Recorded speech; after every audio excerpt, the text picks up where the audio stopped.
അസ്സലാമു അലൈക്കും വറഹ്മത്തുള്ളാഹി. അൽഹംദുലില്ലാഹി റബ്ബിൽ ആലമീൻ.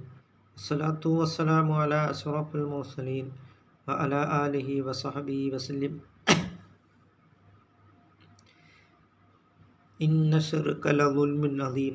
തീർച്ചയായും ഷിർക്ക് എന്നുള്ളത് മഹത്തായിട്ടുള്ള അക്രമമാണ് എന്നാണ്.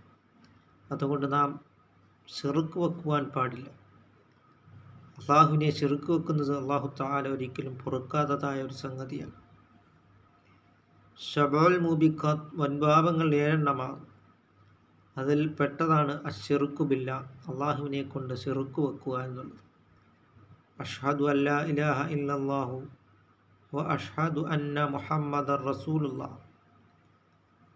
റസൂൽ കരീം സല്ലല്ലാഹു അലൈഹി വസല്ലം തങ്ങളെ, മുഹമ്മദുർ റസൂലുള്ളാഹി സ്വല്ലല്ലാഹു അലൈഹി വസല്ലം തങ്ങളെ റസൂലായിട്ട് നാം അംഗീകരിക്കുകയും അള്ളാഹുവിനെ നാം റബ്ബായിട്ട് നാം അംഗീകരിക്കുകയും ചെയ്യുക. അങ്ങനെ നാം ഇത്തഖുല്ലാഹ്, അള്ളാഹുവിനെ നാം തഖ്വ ചെയ്ത് നാം ജീവിക്കുവാനും നാം ശ്രമിക്കുക. നമ്മുടെ ശരീരത്തെ അറിഞ്ഞു കഴിഞ്ഞാൽ അറഫ റബ്ബഹു, നമ്മുടെ രക്ഷിതാവായ അള്ളാഹുവിനെ നമുക്ക് അറിയുവാൻ കഴിയുന്നതാണ്. അങ്ങനെ നാം അള്ളാഹുവിനെ നാം അറിഞ്ഞ് ജീവിക്കുവാനും സസ്യങ്ങൾ വളരുന്നതും എല്ലാം അള്ളാഹു തആല ഉണ്ട് എന്നതിൻ്റെ തെളിവാണ്. അങ്ങനെ നാം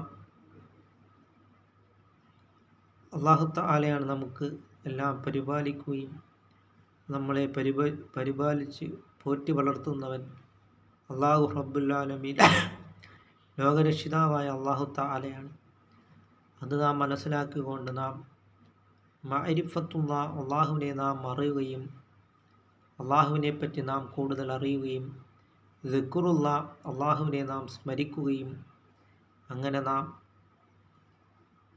തഖ്വൽ ഇലാഹി മദാറു കുല്ലി സആദതി, അള്ളാഹുവിനെ സൂക്ഷിച്ച് ജീവിക്കുക എന്നുള്ളത് എല്ലാ വിജയത്തിൻ്റെയും അടിസ്ഥാനമാണ് എന്നാണ് മഹാനായ സൈനുദ്ദീൻ മഖ്ദൂം റളിയല്ലാഹു അൻഹു പറഞ്ഞിട്ടുള്ളത്. അള്ളാഹു തആല നമുക്ക് അള്ളാഹുവിനെ അറിഞ്ഞ് ജീവിക്കുവാനുള്ള മഹാസൗഭാഗ്യം അള്ളാഹു തആല നമുക്ക് നൽകുകയും ചെയ്യുമാറാകട്ടെ.